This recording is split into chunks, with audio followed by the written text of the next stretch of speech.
BBC News. Hello, I'm Jerry Smith. The police in Hong Kong have said protesters are aiming to bring about the total breakdown of law and order. A spokesman is speaking as parts of the territory were paralysed for a third weekday in a row. Protesters engaged in street battles with riot police in incidents across Hong Kong. Some banks, metro stations and universities were closed, and the authorities have announced that all schools will be shut on Thursday. A masked man who said he was a student told reporters how he and other protesters were fighting back against the police. We use arrows and spill oil near the barricades. We also use fire magic, including petrol bombs and flaming arrows that widen our distance from the police and make sure we can retreat safely. The Netherlands is to cut the daytime speed limit to 100 kilometres an hour to tackle nitrogen emissions.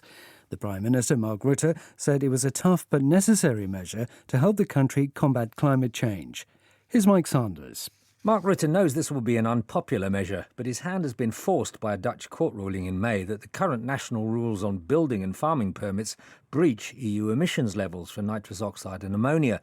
Huge infrastructure projects have been put on hold as a result, notably plans to build 75,000 homes.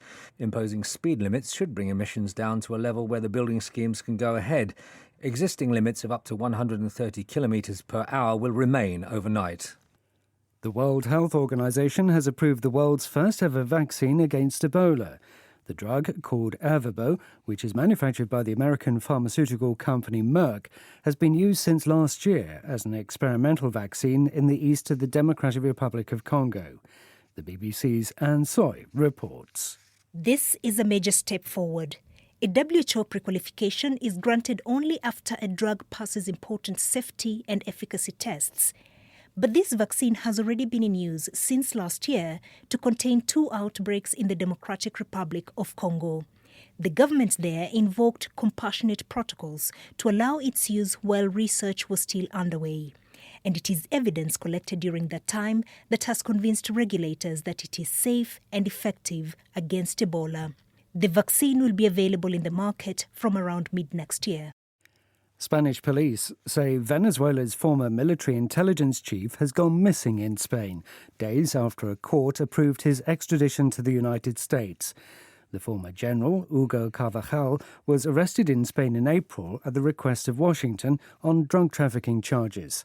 Spain's High Court had initially ruled that he should be released and his extradition request denied, but on Friday it overturned the decision.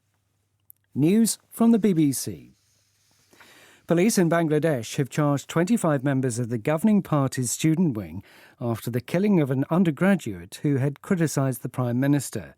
The murder of Abra Fahd at one of Bangladesh's most prestigious universities sparked protests on campuses across the country. He was tortured and bludgeoned to death days after criticising government policy on social media. Police say 11 of those charged were directly involved in the killing. The mayor of Venice, Luigi Brugnaro, has said that severe flooding in the city is the result of climate change and will leave a permanent mark. The floods are the worst since 1966. One of the city's main landmarks, St. Mark's Square, was under a metre of water overnight. Videos on social media showed tourists wading through waterlogged streets in the Italian city.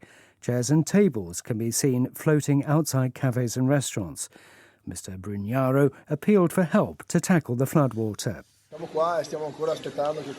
We're here and we're waiting. We've reached another record. We need everyone to lend a hand and we need to be united in the face of this, which is evidently the effect of climate change. The US electric car maker Tesla has announced that Berlin will be the site of its first European factory. Tesla's chief executive, Elon Musk, said the company would also build an engineering and design centre in the German capital. He said the facility would be located near the new Berlin airport. Tesla faces intensifying competition in the electric vehicle industry. The manager of Chelsea Football Club, Frank Lampard, has imposed a strict disciplinary regime on his youthful squad, including fines of $25,000 for being late for training. The policy appears to be working. Frank Lampard has taken the club to third place in the English Premier League. BBC News.